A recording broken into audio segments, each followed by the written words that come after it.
믿사오며 그랬다고요. 성령을 믿사오며. 그 뒤부터는 이제 계속 믿사오며 성령을 믿사오며 거룩한 공예를 믿사오며 죄를 사하여 준 것을 믿사오며 그렇게 나오는 거예요. 그 믿음에 다 초점이 맞춰지는 거예요. 성령을 믿는다. 심판에 대해서 고백을 한 다음에 성령에 대한 고백을 해요. 성령에 대한 고백이 굉장히 중요합니다. 한번 일단 보세요. 이건 이제 다음 페이지로 넘어갈 거니까 한번 좀 상세히 한번 보시기 바랍니다. 성령을 보혜사라 그런다. 변호자라 그런다. 상담자라 그런다. 안내자라 그런다. 인도자라 그런다. 교사라 그런다. 그래요? 다 보셨죠? 네, 캡처를 해놓으세요. 자, 넘어갑니다. 성령을 믿사오며. 이 말이 중요한 거죠. 성령을 믿는다. 이게 굉장히 중요합니다. 성령을 믿는다. 성령을 인정한다 그 말이죠. 네. 우리 조상들의 고백이 성령을 인정하는 거예요. 네, 성령을 믿사오며 그 말은 성령을 인정하며 그런 얘기입니다. 성령. 예수님께서 요한복음 14장부터 계속 성령에 대한 얘기를 하세요. 요한복음 14, 15, 16, 17까지가요. 17은 이제 겟세마네 기도고요. 14, 15, 16장까지가 뭐냐면 예수님이 겟세마네 기도 하시기 전에 제자들과 마지막 일주일을 보내시면서 하신 말씀이에요. 그래서 제자들과 함께 마지막 유월절 음식을 드시기도 하시고 제자들의 발을 씻겨주기도 하시면서 요한복음 14장에 보면 한번 펴보세요. 요한복음 14장. 이런 부분들은 우리가 이제 성경의 배경들을 설명을 들어야 성경의 내용을 잘 알 수 있는 거죠. 요한복음 14장입니다. 한번 펴보세요. 요한복음 14장. 171면 이쪽 저쪽에 있습니다. 14장 1절, 13장에서 예수님께서 마지막 유월절 음식을 드셨어요. 그리고 그때 제자들이 부인할 것도 예언하셨고 가룟 유다에 대해서도 말씀을 하셨어요. 그리고 나서 14장에 이렇게 말씀하세요. 너희는 마음에 근심하지 말라. 하나님을 믿으니 또 나를 믿으라. 내 아버지 집에 거할 곳이 많도다. 그렇지 않으면 너희에게 일러 쓰리라. 내가 너희를 위하여 처소를 예비하러 가노니 가소.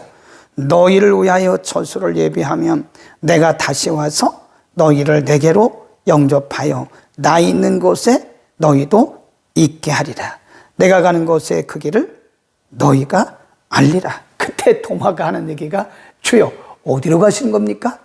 그 예수님이 이렇게 말씀하세요. 6절 예수께서 가라사대 내가 곧 길이요 진리요 생명이니 나로 말미암지 않고는 아버지께로 올 자가 없다.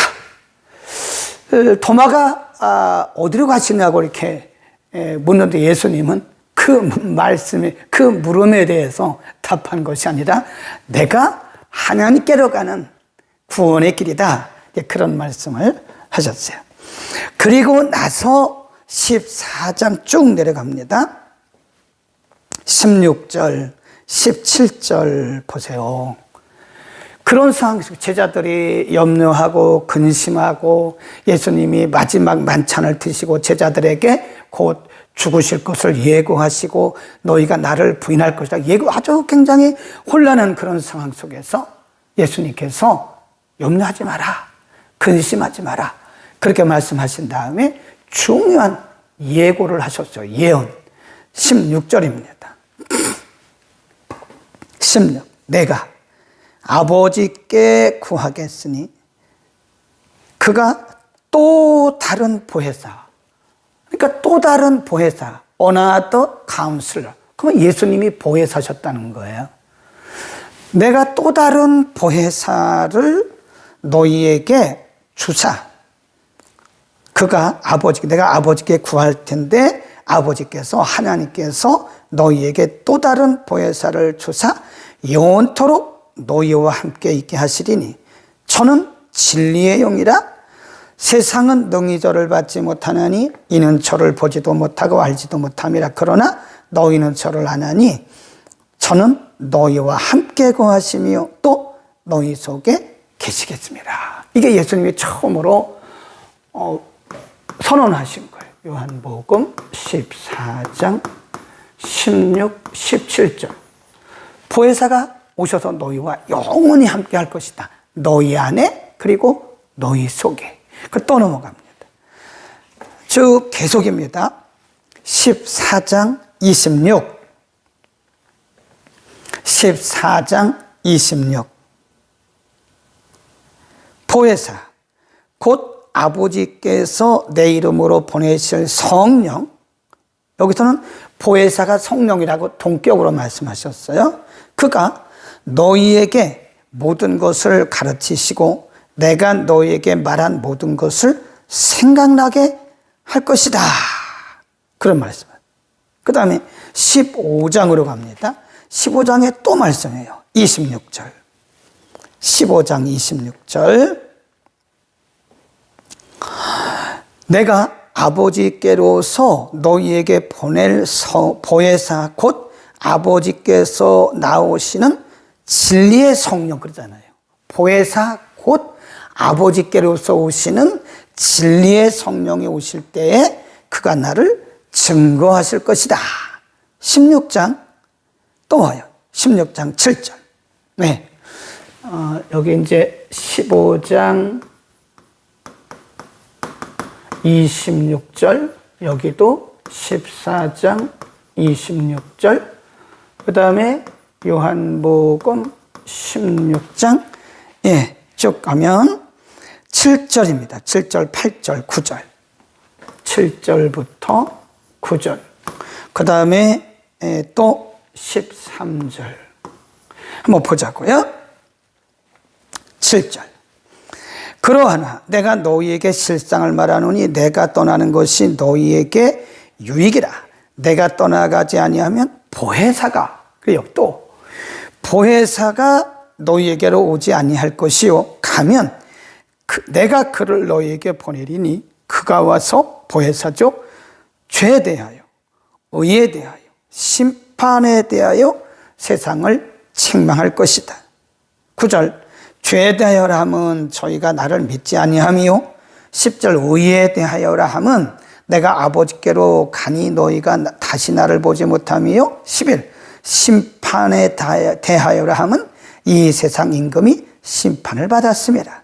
13. 그러하나 진리의 성령이 오시면 그가 너희를 모든 진리 가운데로 인도하시리니 그가 자의로 말하지 않고 오직 듣는 것을 말하시며 장래일을 너희에게 알리시리라. 14, 15, 16장에서 계속해서 보혜사 성령에 대해서 말씀해요. 자, 이젠 보세요. 이렇게 예수님께서 그 십자가에 돌아가시기 전에 제자들에게 성령에 대해서 아주 구체적으로 말씀하셨어요. 근데 여러 가지 말씀하셨는데 성령의 사역에 대해서 여러 가지 말씀하셨는데 가장 중요한 것이 어디냐면 요한복음 14장입니다. 보혜사가 너희에게 오실 것이다. 너희와 영원히 함께 할 것이다. 너희 안에 너희 속에 너희와 함께. 이게 중요한 거죠. 그래서 보혜사, 이 보혜사라고 하는 것은요, 아까 보여드린 대로 변호자란 뜻이에요. 변호자.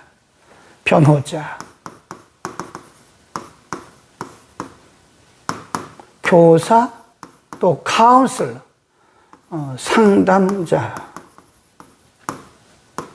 인도자, 안내자. 뭐 여러 가지 의미가 있죠. 근데 중요한 것은 이런 보혜사가 너희 안에 너희와 함께, 그 다음 뭐죠?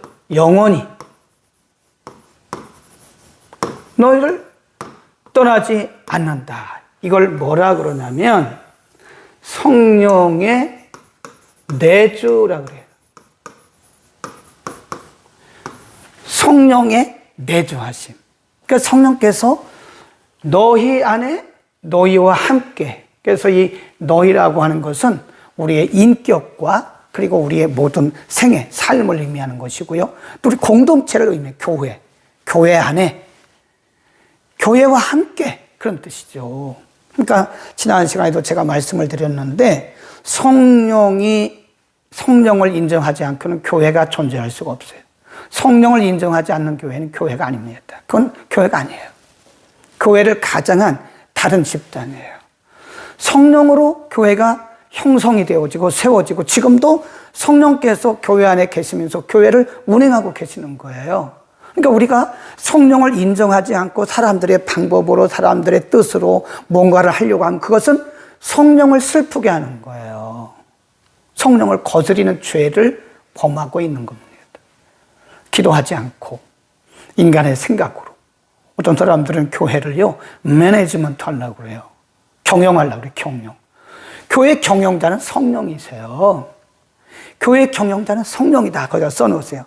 그러니까 교회 경영자고 운영자는 성령이시지 무슨 뭐 목사나 장로나 전도사나 누가 어떤 특정한 사람이 교회를 이렇게 좌지우지하는 것은 큰일 납니다. 그럼 교회를 회방하는 거예요. 성령의 역사를 회방하는 거예요. 기도해야 됩니다. 기도.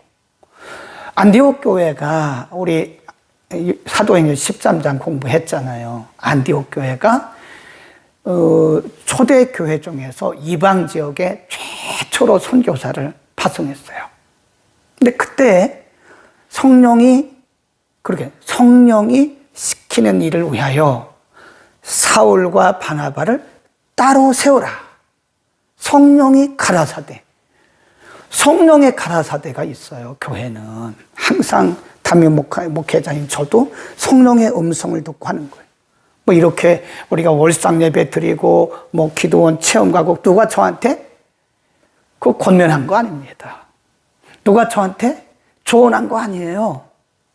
기도하다가 그런 감동을 받은 거예요. 아, 우리가 초대교회를 들어가야 되겠다. 네, 초대교회를 들어가야 되겠다. 그래서 성도들에게 영적인 추억과 영적인 체험들을 갖게 해야 되겠다. 그런 기도 중에 성령의 감동을 받은 거죠. 그러니까 이 교회라는 것은 어떤 사람이 좌지우지하려고 하면 큰일 납니다. 하나님이 하시는데 우리가 하나님을 앞서가서 뭘 하려고 그러면 성령의 회방꾼이에요. 성령을 회방하는 죄를 범합니다. 그러니까 우리의 열심이 성령을 방해하지 않도록 거기다 써놓으세요.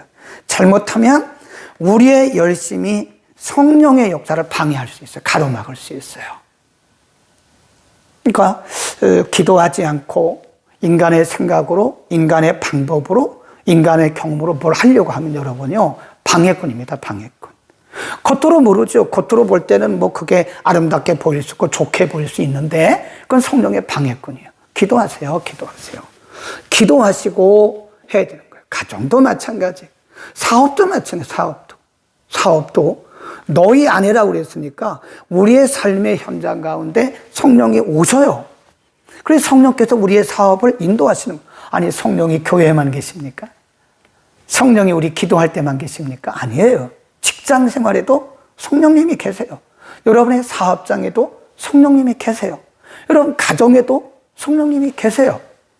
내가 너희와 함께 너희 안에 영원히 함께 할 것이라고 말씀하셨기 때문에 교회도 가정도 직장도 사업장도 학생들은 공부하는 과정에도 역시 성령님이 함께 하시는 것이다. 그래서 우리는 성령을 믿어야 돼요. 그랬잖아요.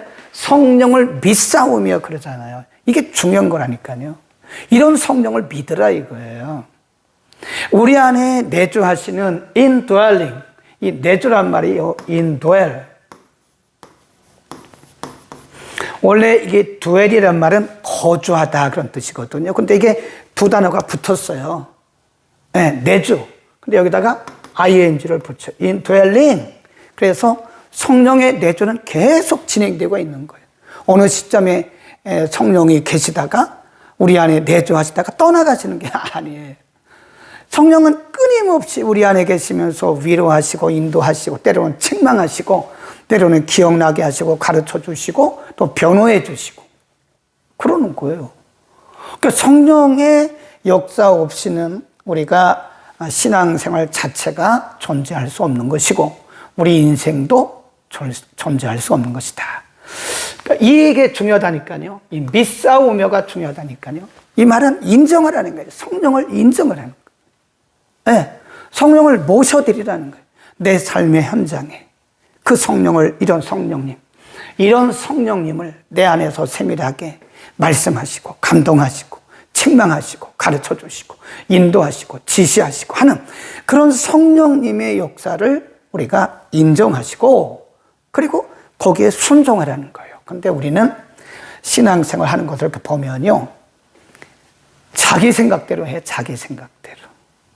네, 내 생각대로, 내 뜻대로, 내 경험대로 막. 그러니까 회방꾼이라니까요. 그건 성도가 아니에요. 성령을 회방하는 거예요. 그게 방언을 하지 못하게 가로막는 것만 성령의 회방이 아닙니다. 성령의 역사를 방해하는 자는 성령의 방해꾼이 되는 거예요. 우리가 잘못하면 성령의 회방꾼이 될 수 있어요. 성령님이 우리 가운데 은밀하게 말씀하시고 그러는데 성령의 음성은 안 듣고 내 생각대로 내 뜻대로 막 해나갔다가는 남들이 겉으로 볼 때는 매우 열심히 있는 것 같고 뭐가 있는 것 같지만 그것은 절대적으로 성령을 회방하고 있는 것이다. 무서운 죄를 지금 범하고 있는 것이다. 아멘. 우리는 성령을 인정해야 되고 성령을 모셔드려야 되고 성령과 함께 해야 된다. 아멘. 여기까지입니다. 굉장히 중요한 부분을 말씀을 드렸어요. 그 다음에 또 우리가 믿어야 할 것이 뭘 믿냐면 거룩한 공회, 성도의 교통, 이걸 믿어야 되는 거예요. 거룩한 공회라고 하는 것은 공교회, 요즘에 그 사도신경 번역에는 거룩한 공교회와 이렇게 했어요. 공회를 공교회라고 번역을 했더라고요. 맞아요. 거룩한 공회는 거룩한 공교회. 교회를 의미합니다. 거룩한 교회.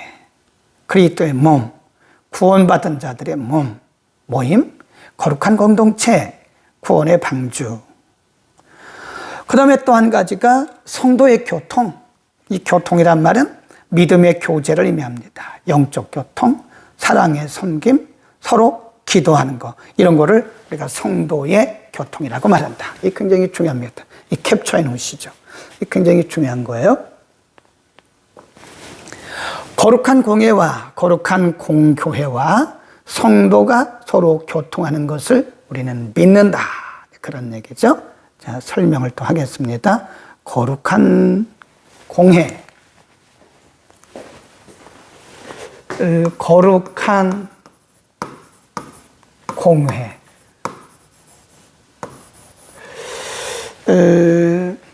이게 그 원문에 보면요.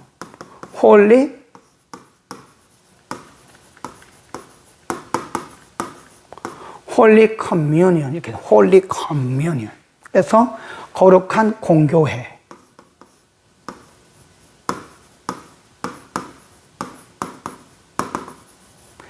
거룩한 공교회를 믿는다. 이 공회라고 하는 것은 교회입니다. 교회. 근데 그 앞에가 뭐가 붙었냐고 그걸 보셔야 된다니까요. 홀리가 붙어서 홀리, 거룩한. 교회의 거룩성을 믿는다는 거예요. 굉장히 중요한 얘기를 하니까요. 교회의 거룩성. 이 교회가 뭐라고 그랬어요, 아까? 그리스도의 몸. 또 구원받은 자들의, 구원자들의 모임. 이게 사람이 구원받은 게 아니잖아요. 예수 이름을 믿고 구원받은 거잖아요. 그러니까 그 안에 예수가 있는 거죠. 그리스도의 몸, 구원자의 모임. 이것은 다르게 말하면 구원의 방주. 이 땅에 하나님께서 구원하시기로 작정된 사람들을 불러내는 곳이 어디냐? 교회예요. 교회가 크든 작든 교회 무시하면 안 돼요. 교회를 건물로 보면 안 됩니다. 이 땅에 구원하시기로 작정한 사람들을 한 사람 한 사람 불러서 모아 놓으신 이곳이 바로 교회거든요. 네, 굉장히 중요해요. 교회는 사람이 만든 게 아니에요. 마태복음 16장에 보면 베드로의 고백을 받으신 예수님께서 뭐라고 그랬어요? 내가 이 반석이 뭐죠? 베드로의 고백을 얘기하는 거예요. 믿음. 예수님을 믿는 그 믿음 위에 내 교회를 세우리니. My church. 예수님 하신 말씀이에요. 처음으로. 이 믿음의 위에, 믿음의 반석 위에 내 교회, my church, 내 교회를 세운다. 음부의 권세가 해하지 못한다. 그래서 구원의 방주입니다. 이 교회는 사람이 세운 게 아닙니다. 하나님께서 한 사람 한 사람, 천에 하나 만에 하나 구원하시기로 작정된 사람들을 모아하는 그것이 교회. 그래서 교회는 거룩해요. 굉장히 중요한 겁니다. 교회의 거룩성. 어떤 분들이 교회를 막 욕해요. 교회가 뭐 이러냐. 교회 욕하지 마세요. 큰일 납니다. 교회 욕했다가는요, 그리스도의 몸을 막 욕하는 거예요. 찌르는 거예요, 그게. 사람들이 왜 교회를 욕하죠? 사람들의 그 아름답지 못한 비윤리적이고 비도덕적인 거 보고 막 교회를 욕합니다. 근데 그건 사람이 그런 거지 교회가 그런 건 아니에요. 근데 왜 사람들이 교회를 욕하죠? 큰일 난다니까요. 교회를 욕하는 것은 그리스도의 몸을 찌르는 거예요. 굉장히 큰 죄를 범하고 있는 거예요. 그게 교회를 욕하는 거는. 교회는 거룩합니다. 우리 모인 사람들이 거룩해서 그렇죠. 물론 우리는 윤리적 도덕적으로 흠이 많은 사람들이에요. 그러나 그리스도의 이름으로 죄사함을 받은 사람들이에요. 예수 그리스도의 이름으로 죄사함을 받고 의롭다 칭의, 예수 그리스도의 이름으로 의롭다 칭함을 받은 사람들이 모인 곳이 교회라고요. 물론 인간적으로 흠이 많죠. 인간적으로 볼 때 뭐 흠이 많고 그런 거 많죠. 안 맞는 것도 많죠. 그러나 그걸 보면 안 된다고요. 예수 그리스도의 보혈로 죄 씻음을 받은 사람들의 모임. 그래서 거룩한 공회와 이 교회는 거룩한 거예요. 네, 교회를 욕하지 마세요. 큰일 납니다. 어떤 분들은 교회를 막 욕하고 그러는데 그 얼굴에 침 뱉기예요. 성도가 돼가지고 교회를 욕하는 것은요, 사람을 말해야지 교회를 욕하면 안 돼요. 사람이 부족한 거죠. 그러나 그 사람조차도요, 우리의 관점에서 볼 때 뭔가 부족한 거지, 이미 그도 역시 그리스도의 보혈을 통해서 깨끗이 씻음받은 사람들이기 때문에 또 그를 욕해도 안 돼요, 사실은. 인간이 좀 부족한 것은 누구나 다 피차 마찬가지입니다. 그렇죠? 누구나 다 부족하죠. 네, 인간이 완벽한 사람이 어디 있나요? 그렇게 말하는 그 사람도 부족해요. 그런데 우리가 누구를 비난하고 평가하고 그래서 되겠습니까? 그러니까 우리는 교회의 거룩성을 인정해야 돼요. 사람이 원래 인간은 죄인이었는데 그리스도의 보혈을 통해서 정결함을 받고 의롭다 하심을 받은 거예요. 그래서 교회가 거룩한 거예요. 의롭다 하심을 받은 사람들이 모인 곳이기 때문에 거룩한 겁니다. 거룩한 공회. 교회는 거룩하다.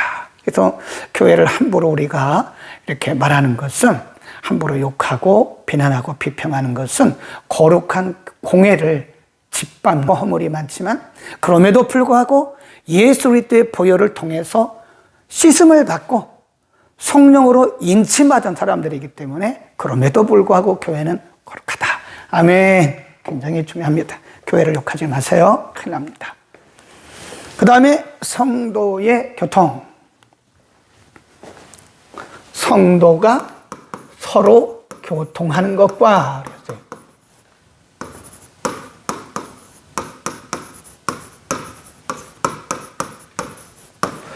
여기서 성도는 교회의 아까 말했던 거룩한 공교회의 멤버를 얘기하는 거죠.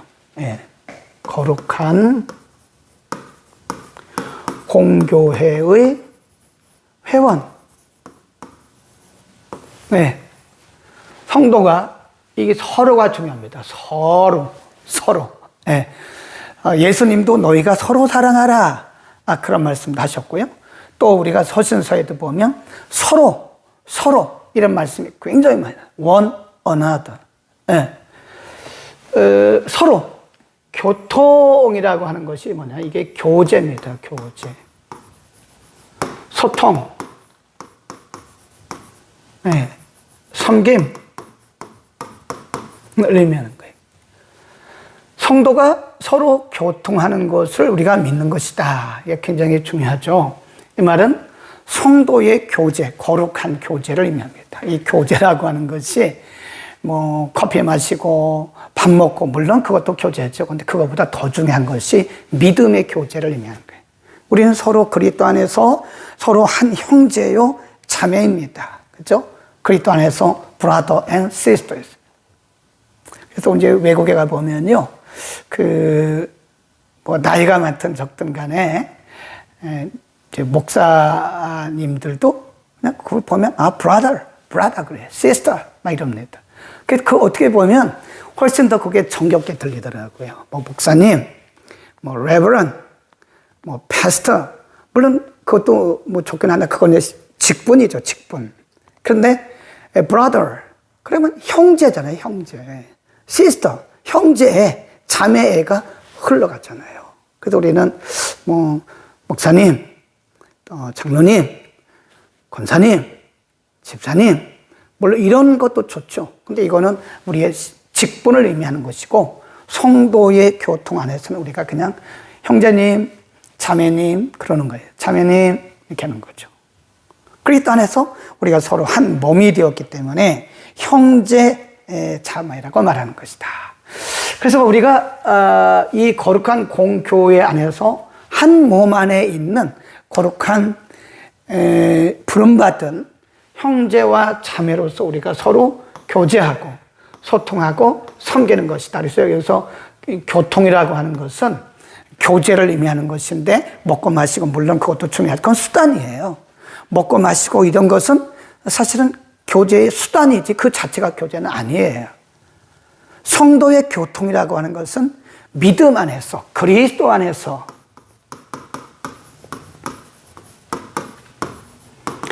믿음과 그리스도 안에서의 나눔을 의미합니다.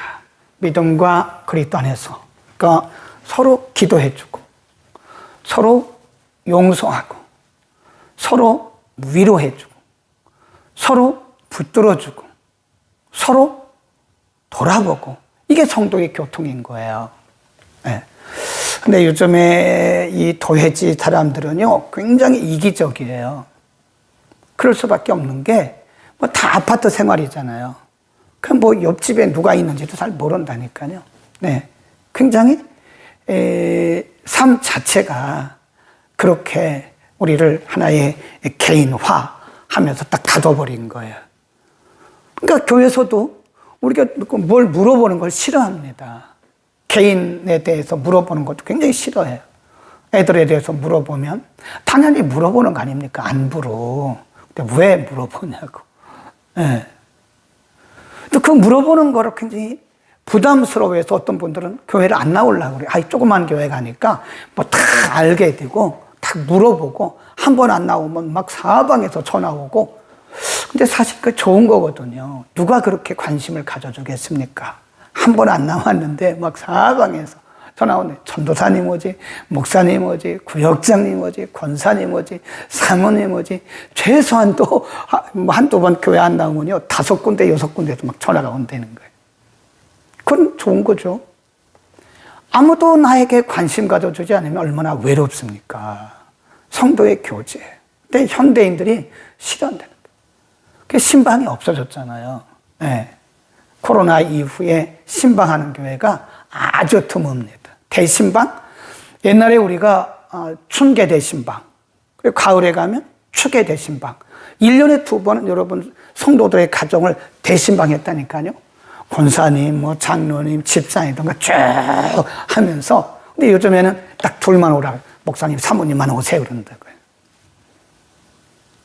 목사님, 사모님만 오세요. 다른 사람 데려오지 마시고요. 목사님, 사모님만 오세요. 그런다니까. 자기의 어떤 프라이버시를 드러내기 싫다는 거죠. 네, 교회 안에서도요. 이 성도의 교통이 있어야 되거든요. 그러니까 우리가 교회에서 밥 먹는 게요. 굉장히 중요해요. 우리가 사도행전 2장에 보면, 그리고 4장에도 보면요. 그게, 그래서 그거를 뭐라 그러냐면 서양에서는요. 그거를, 교제라고 합니다. 테이블 펠로십, 그래요.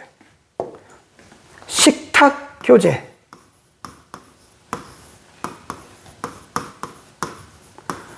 그래서 우리 한국 교회만 예배 끝나고 밥 먹는 게 아니더라고요. 인도 가보니까 인도는 막 어마어마합니다. 스리랑카, 네팔, 뭐 프랑스, 다 그래요. 다 먹어요. 미국은 더 어마어마하게 먹어요. 네. 워낙 큰 교회는 모르지만 대개 보면 미국 교회도요. 이렇게 테이블 펠로십이라 그래가지고 예배 끝나고 나면 다 모여서 335 모여서 밥 먹고 서로 얘기하고 그게 얼마나 좋습니까? 신방도 해야 되고 서로 기도 부탁도 하세요. 어떤 분은 자기는 다른 사람 위해서 기도해요. 그런데 자기 기도 부탁은 안 해요. 기도 부탁하는 게 뭐 그게 부끄러운 겁니까? 나 아파요. 아픈데 기도 좀 해주세요. 아픈 게 뭐 죄냐고요, 그게. 사람이 다 아프지 안 아픈 사람 어디 있어요? 100명이면 100명 안 아픈 사람이 다 어디 있냐고요. 그 아픈 게 왜 죄입니까? 아픈 게 뭐 잘못이에요. 아프고 싶어서 아파요? 아프다고 얘기하시라고요. 그리고 얘기하라고요, 부탁을. 예. 내가 아픈데 좀 기도 좀 해주십시오. 얼마나 좋아요. 그러니까 내가 가정에 이런 문제가 있는데 기도 좀 해주십시오. 육신적 아픔만 얘기하는 게 아니죠. 가정에 자녀들이 이렇게 해서 참 속을 썩고 있는데 좀 기도 좀 해주세요. 근데 그거를 자기를 오픈하는 거를 부끄럽게 생각하는 거예요. 나는 기도를 많이 하는 사람인데 내 가정에 저런 일이 있다는 것은 나를 어떻게 볼까? 뭘 어떻게 봐요? 사람이 다 그럴 수 있는 거죠. 아니, 문제 없는 사람이 어디 있나요? 에? 자녀에 문제 없는 사람이 어디 있냐고요. 다 그렇지.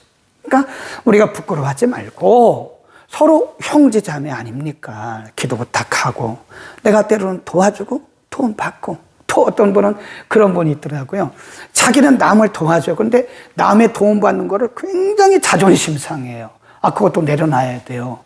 뭘 그렇게 자존심 상합니까? 도움 받는 거죠. 사람이 도움을 주고받는 거지 어떻게 사람이 남 돕기만 하고 살아가요.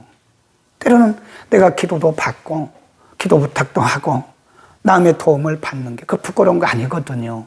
네, 우리가 교회 보세요. 예루살렘 교회가 마더 처치예요. 모교회입니다. 근데 예루살렘 교회가 기근이 들어가지고 굉장히 어려웠어요. 그러니까 소아시아에 있는 교회들, 유럽에 있는 교회들이 다 부조. 그때 부조란 말이 나온 거예요. 그게 연보입니다. 연보. 성경에 나오는 연보는 헌금이 아니에요. 돕는 헌금, 부조를 의미합니다. 부조. 우리말로 부조라고 이게 번역을 했는데 돕는 헌금이에요. 예루살렘 교회가 마더 처치라니까요. 네, 모교예요. 근데 예루살렘 교회가 어려움을 당하니까 저 위에 있는 소아시아, 유럽에 있는 교회들이 다 그냥 십지일반으로 모아가지고 그걸 바나바가 갖다 전달해 주잖아요. 왜 그건 뭐 그게 부끄러운 겁니까? 네, 그래서 우리는 이 성도의 교통이 서로 제대로 이루어져야 된다. 부끄러울 것도 없는 것이고 서로 사람은 주고받는 거예요. 때로는 내가 기도했다가 내 기도를 받을 수 있는 것이고 때로는 도움을 주기도 하고 때로는 내가 도움을 받는 거예요. 도움받는 거에 대해서 굉장히 자존심 상해하지 마세요. 그거 좋은 거 아닙니다. 사람은 다 누구나